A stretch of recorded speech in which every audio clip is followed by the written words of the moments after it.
We are Bengali. West বেঙ্গলের মধ্যে আমাদের সবচেয়ে কাঙ্ক্ষিত হলিডে ডেস্টিনেশন হলো দার্জিলিং। কিন্তু জানেন কি দার্জিলিং কিভাবে ওয়েস্ট বেঙ্গলের পার্ট হয়েছিল? কোনো জায়গা আরও বেশি মনোরম হয়ে ওঠে যখন তার হিস্ট্রিটা জানা থাকে। Darjeeling actually was A part of kingdom of Sikkim.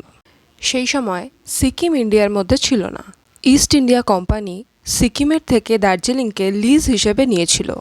পরবর্তী সময়ে সিকিমের রাজার থেকে সাইন করিয়ে দার্জিলিংকে ব্রিটিশ ইন্ডিয়ার পার্ট করে নেয় ব্রিটিশরা। তারপর 1947 সালে ইন্ডিয়া ইন্ডিপেন্ডেন্স পাওয়ার পর দার্জিলিং ওয়েস্ট বেঙ্গলের পার্ট হয়। দার্জিলিংয়ের ন্যাচারাল বিউটি এবং ওয়েদার ব্রিটিশদের অ্যাট্রাক্ট করেছিল।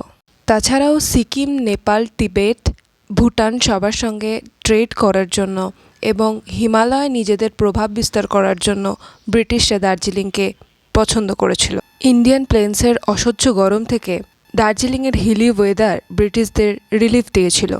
তাই ব্রিটিশরা হলিডে ডেস্টিনেশন হিসেবে দার্জিলিংকে ডেভেলপ করতে শুরু করে। কিন্তু দার্জিলিং যাওয়ার পথে প্রধান বাধা হয়ে দাঁড়ায় রাস্তা। তখন দার্জিলিং যেতে গেলে সিকিমের মধ্যে দিয়ে যেতে হতো এবং সিকিমের পারমিশন লাগতো।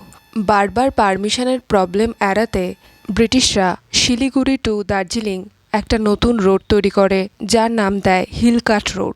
1947 সাল পর্যন্ত গোটা ইন্ডিয়াতে সবচেয়ে মেনটেন্ড রাস্তা ছিল হিলকাট রোড। আচ্ছা, দার্জিলিং নামটা কোত্থেকে এসেছিল জানেন তো?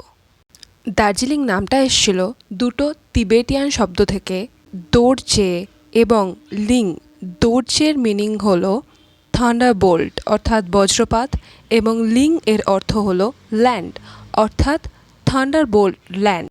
টি প্ল্যান্টেশন শুরু হয় দার্জিলিংয়ে ব্রিটিশদের সময় থেকেই।